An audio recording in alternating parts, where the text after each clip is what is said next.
Bonjour, aujourd'hui on va aborder la question de la table de multiplication de 5.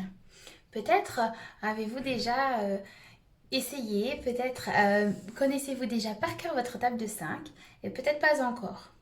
Peut-être aussi que vous savez lire l'heure, peut-être aussi que vous avez envie d'apprendre à lire l'heure. Et étonnamment, les deux sont très liés. C'est pourquoi je vais vous faire une vidéo aujourd'hui et que vous allez comprendre normalement en sortant de cette vidéo comment lire l'heure et comment vous souvenir de façon mémotechnique de cette table de multiplication si facile. Et si mathématiques rimait avec vie quotidienne? La table de multiplication par 5 vous semble difficile et pourtant vous l'utilisez quotidiennement. En effet, il suffit de regarder une horloge, une montre, afin de savoir sa table de multiplication par 5. 1 fois 5, 5, 2 fois 5, 10, 3 fois 5, 15, 4 fois 5, 20, 5 fois 5, 25, 6 fois 5, 30, 7 fois 5, 35, 8 fois 5, 40, 9 fois 5, 45, 10 fois 5, 50, 11 fois 5, 55, 12 fois 5, 60. Vous avez vu? Pour ceux qui ne savent pas encore lire l'heure, la petite aiguille qui va très vite, qui se promène, qui est assez longue et qui est fine, s'appelle la trotteuse. Elle indique les secondes. Il y a 60 secondes dans une minute. Ensuite, la grande aiguille un peu épaisse indique les minutes. Les minutes sont en fait les tout petits traits gris, donc qui sont tout autour de l'horloge ou de votre montre. Si vous faites bien attention, il y a des traits qui sont très fins et des traits qui sont un peu épais. C'est pourquoi je vous ai fabriqué des pétales avec les chiffres épais les plus importants. Ainsi, vous n'avez pas besoin de les compter un à un, ce qui serait fastidieux. Vous avez juste à faire la même chose que moi, un petit bricolage. Et puis voilà, vous avez les minutes dans les grosses lignes. C'est la table de 5. Ensuite, la petite aiguille, qui est très épaisse, elle indique les heures. Les heures sont les chiffres qui sont représentés sur toutes les montres, soit avec les chiffres numériques, soit avec les chiffres romains, ou bien encore juste avec un trait. C'est visuel parce qu'en fait, au fur et à mesure que le temps passe, vous voyez aussi que les chiffres augmentent. Tournez dans le sens de l'aiguille d'une montre, comme de nombreux jeux.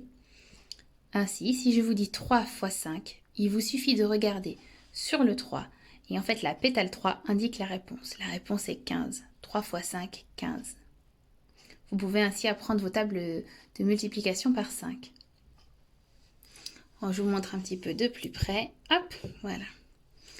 Donc, 1 fois 5. Quand la grande aiguille des minutes, en fait, est sur le 1, ça veut dire qu'il est 5 minutes.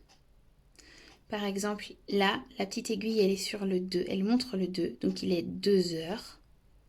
Et ensuite, la grande aiguille, elle est entre le 4 et le 5.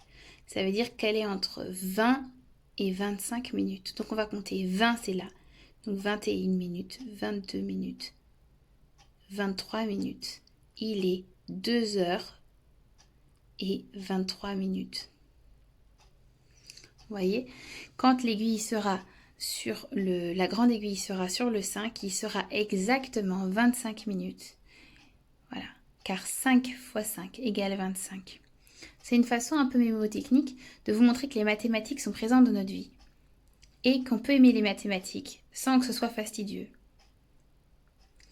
Ainsi, vous qui apprenez peut-être à lire l'heure ou qui avez du mal à apprendre à lire l'heure, mais qui connaissez votre table de multiplication par 5. Vous voyez, c'est très facile. Et pour l'inverse, ceux qui savent lire l'heure mais qui ne connaissent pas encore la table de multiplication par 5, vous la connaissez, c'est juste que vous ne le savez pas. Je répète, la petite aiguille, c'est les heures, c'est les chiffres qui sont en gris chez moi, et la grande aiguille représente les minutes, donc les grands chiffres, les grands pétales qui sont tout autour, en jaune. Jaune et bleu.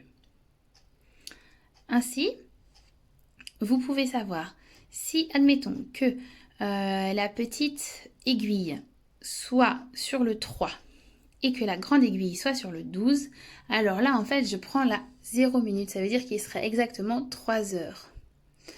Bientôt, on va voir dans quelques instants, la petite aiguille, elle va être toujours entre le 2 et le 3, donc il est toujours 2 heures. tant qu'on n'a pas dépassé le 3 ni les 2 heures. Tout là, il est 2 heures. 2 heures, 2 heures, 2 heures. Et ensuite, la grande aiguille là, quand elle sera sur le 5, le grand trait gris là, il sera exactement 25 minutes. 14 heures, 2 heures et 25 minutes. Allez, à vous de jouer. Si je vous dis 1 fois 5, 9 fois 5, 6 fois 5, 3 fois 5. En fait, la base, elle est là. 3 fois 5, 15. On peut dire aussi que c'est un quart d'heure. Ensuite, 6 fois 5, ça fait 30. Il est la demi. Et 9 fois 5, 45. Il est moins le quart.